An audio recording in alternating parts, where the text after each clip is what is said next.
Hi friends, welcome to my channel. ఇవాల్టి వీడియోలో AP రాష్ట్ర వ్యాప్తంగా ఉన్నటువంటి రైతులందరికీ ఊహించని శుభవార్త వచ్చింది. దానికి సంబంధించిన యొక్క పూర్తి ఇన్ఫర్మేషన్ మరియు ఆ పథకం యొక్క పూర్తి విధి విధానాలు అనేవి మనం ఈ యొక్క వీడియోలో తెలుసుకుందాం. వీడియోని ఎక్కడా స్కిప్ చేయకుండా చివరి వరకు చూడండి ఫ్రెండ్స్.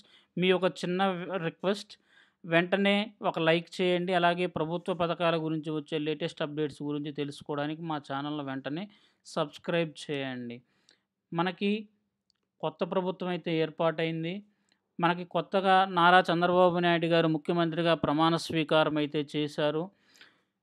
తను ఎలక్షన్ మేనిఫెస్టోలో భాగంగా సూపర్ 6 పథకాలలో మనకి అన్నదాత సుఖీభవ అనేటటువంటి ఒక పథకాన్ని ఇంప్లిమెంట్ చేశారండి.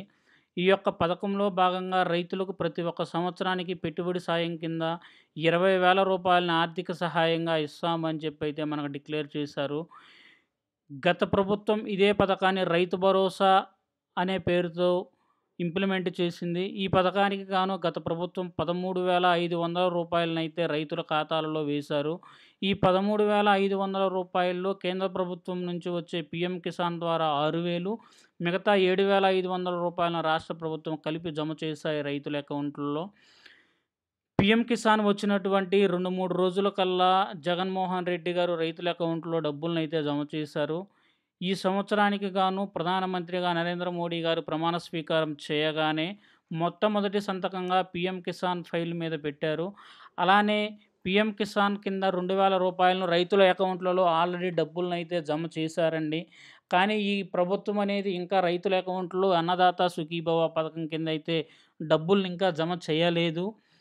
దీనికి సంబంధించి ఇంకా మనకి ఎటువంటి పూర్తి వివరాలైతే ఇంకా ఏం రాలేదు.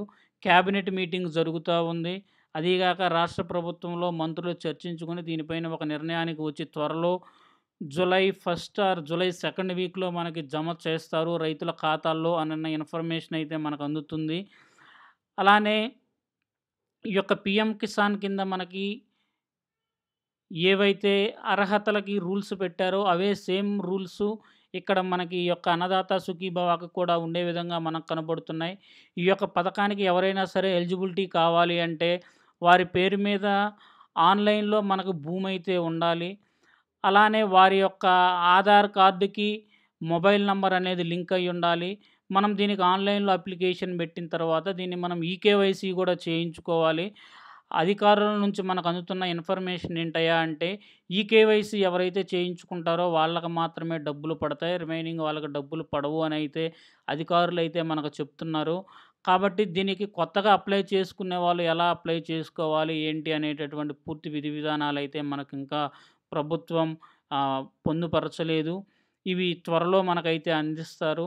ఆల్రెడీ ఇంతకుముందు గత ప్రభుత్వంలో ఎవరైతే రైతు భరోసా పథకం కింద డబ్బులను పొందుతూ ఉన్నారో ఆ రైతులు మాత్రమే ఈసారి కూడా అన్నదాత సుఖీభవ పథకం కింద డబ్బులైతే పొందుతారు. వాళ్ళొచ్చేసి మీ యొక్క ఈకేవైసీని మరలా చెక్ చేసుకోండి. మీ యొక్క పట్టాదారు పాస్బుక్కి మీ యొక్క ఆధార్ కార్డు అనేటటువంటిది లింక్ అయి ఉండాలి. మీ యొక్క ఆధార్ కార్డుకు మీ యొక్క మొబైల్ నంబర్ని అయితే లింక్ చేసుకోండి. బ్యాంకులో మీకు కన్ఫామ్‌గా బ్యాంక్ అకౌంట్ అయితే ఉండాలి. ఆ యొక్క బ్యాంక్ అకౌంట్‌కి మీ యొక్క ఆధార్ నంబర్‌ను లింక్ చేసుకొని మీరు దాన్నైతే ఒకసారి ఈకేవైసీ అయితే చేయించుకోవాల్సి ఉంటుంది.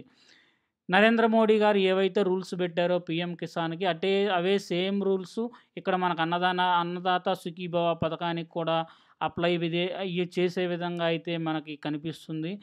త్వరలో చంద్రబాబు నాయుడు గారు జూలై 1 లేదా 2వ వారంలో రైతుల ఖాతాల్లో డబ్బులనైతే జమ చేయనున్నారండి. Thanks for watching. ఈ యొక్క ఇన్ఫర్మేషన్ మీకు ఉపయోగపడిందని అనుకుంటున్నాను. ఈ యొక్క ఇన్ఫర్మేషన్ మీకు నచ్చినట్లయితే ప్లీజ్ సబ్స్క్రైబ్ మై ఛానల్.